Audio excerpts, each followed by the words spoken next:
So for our third segment tonight, we are talking about regulation. And so if you listen to this show, you know that we are not, enemies of regulation. But to be fair, I grew up in a conservative household. I grew up thinking that regulation was always bad, like the enemy of the people, the enemy of freedom, the enemy of capitalism and innovation and everything that's good. I remember. Yeah. Which is just a crazy and inane position. Yeah.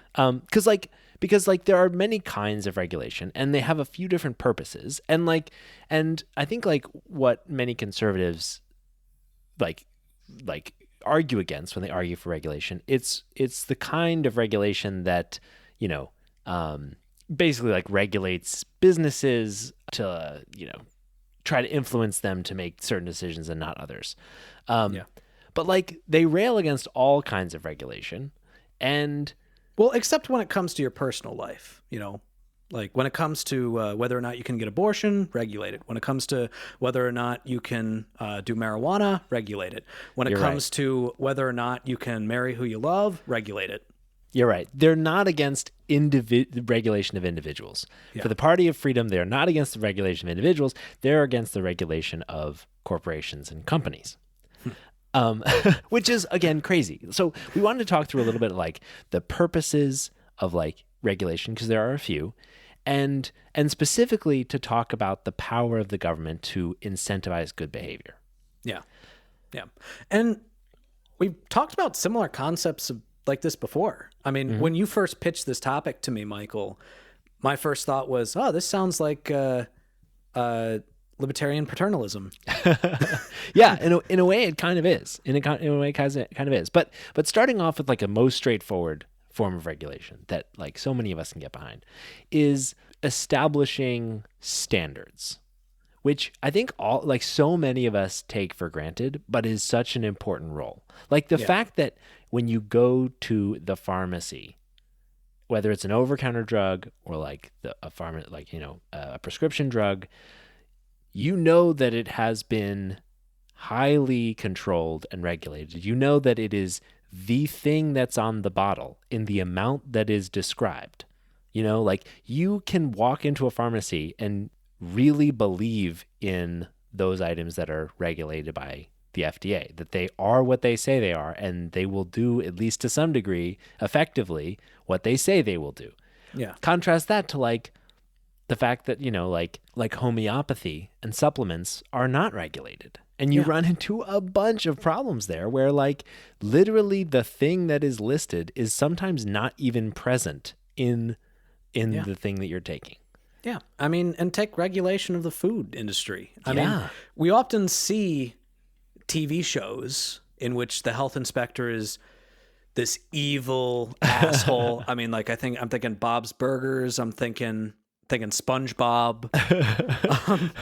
They're just this cartoons, asshole that's trying to fuck over everybody. And I'm sure that to many business owners, the health inspector can sometimes feel that way. Sure. But at the same time, the alternative is to not have a health inspector and to go to a restaurant to get a burger, not knowing how much shit might be in it. Literal shit. Yep. Because sometimes when a cow is being cut and butchered, they accidentally cut the large intestines and it sprinkles shit all over the meat. And because we have a regulation of the amount of fecal matter is allowed in meat, which, by the way, the amount of it, it's not zero. It's not the zero. Amount of it. You can at least go to these restaurants knowing, well, it's at least going to be a minimum level of shit in this burger. So I think that makes two really good points. And I'll start with the second one. The second point is that regulation isn't perfect. Yeah. So you're right. Often the balancing act that is being done by regulating agencies is between what's feasible and possible and expected in the industry and the incentives of the consumers. But the second point which is related to the first point you made, Nathan, is that I've worked in restaurants on both sides of that. The restaurants that were worried about the health inspector and the restaurants that were not. Yeah. And the thing is, you don't want to eat in the restaurants that are worried about the health inspector. Yeah, that's a good like, point. That's the thing. It's like, there's a reason, and we all benefit. There's a huge societal good from like putting these standards in place, and something that the market may never solve for. Like, yeah, in the case of a restaurant, like maybe the market will solve for the fact that like if it's a really dirty place, they'll get less business and eventually they'll go out of business and all that. And so like the clean restaurants will prevail. But the problem is like that's only accidentally true. That's not necessarily causally true. Because like what if you have, I don't know, a society with extreme income inequality? Yeah. And the only restaurant that the poor people can afford to go to are the dirty ones. Yeah. And like, so without minimal standards, we're all worse off. Yeah. And on top of that, if there is no bar, like no bar that is set, then maybe you will have some businesses that will attempt to be barely above the bar in order to outstrip the competition, but they're not going to be much more above that bar. Mm-hmm. I mean, it's the old adage of like minimum wage. If you are a restaurant that only pays minimum wage, you know that if the minimum wage were lower, you'd be paying that.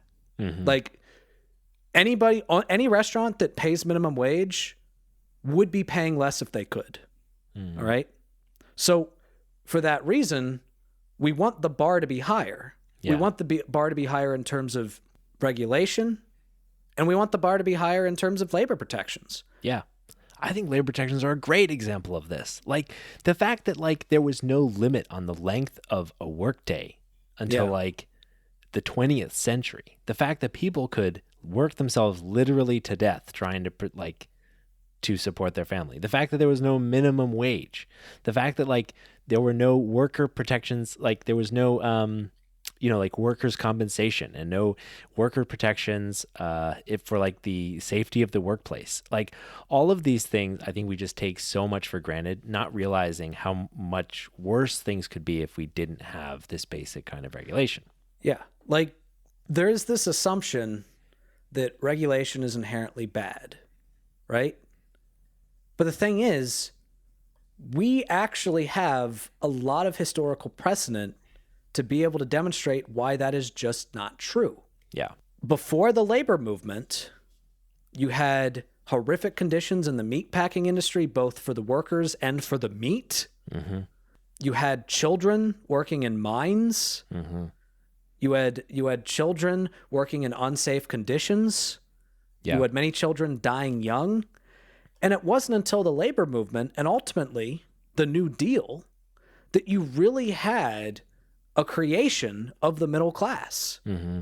Like basically it effectively created the middle class to have these protections so that there could be a basic standard of living mm-hmm.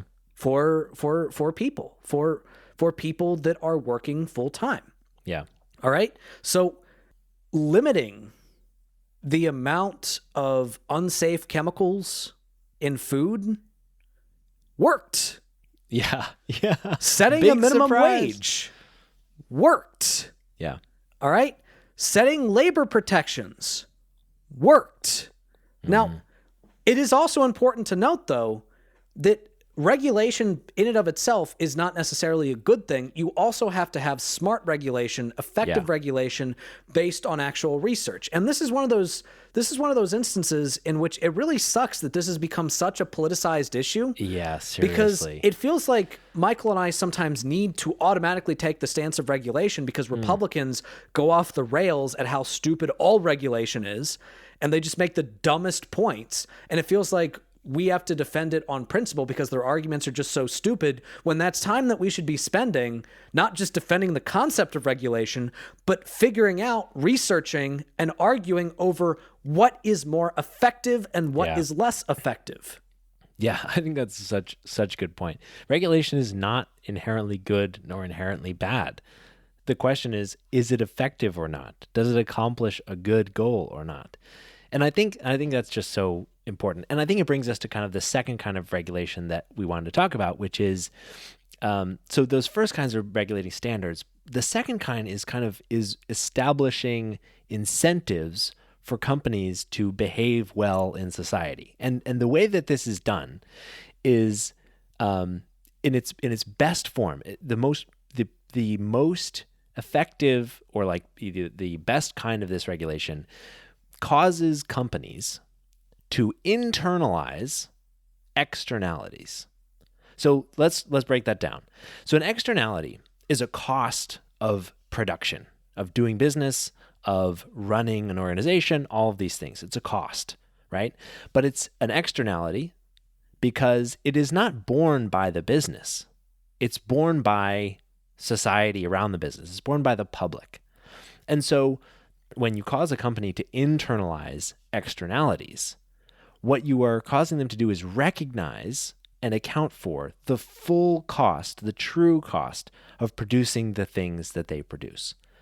And as a result, you drive that company to make decisions with the full cost of what they do in mind. So let's take an example, because the thing is, we drew a distinction between the first type of regulation about standards and protections and the second type, but they're interrelated. Think about minimum wage. Minimum wage is a fantastic example because, on the one hand, it's an obvious standard, right?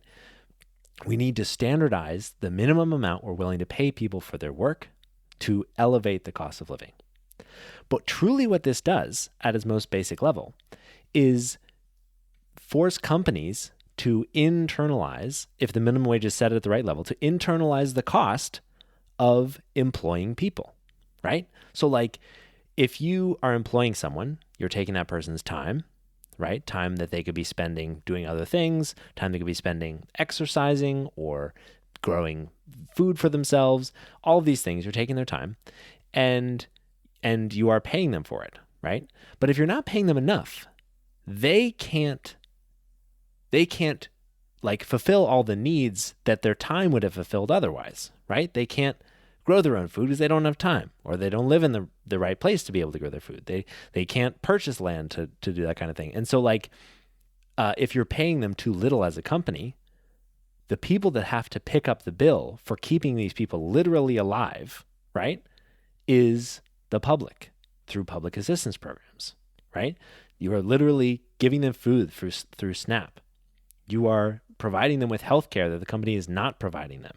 Even though without the healthcare that's being provided to these people, the company would not be able to function, right? Without people being alive, being able to eat, being able to work, the company wouldn't be able to function. So it's literally a cost of their doing business that they're not internalizing. Another powerful example is like carbon tax. There's like buying carbon offsets.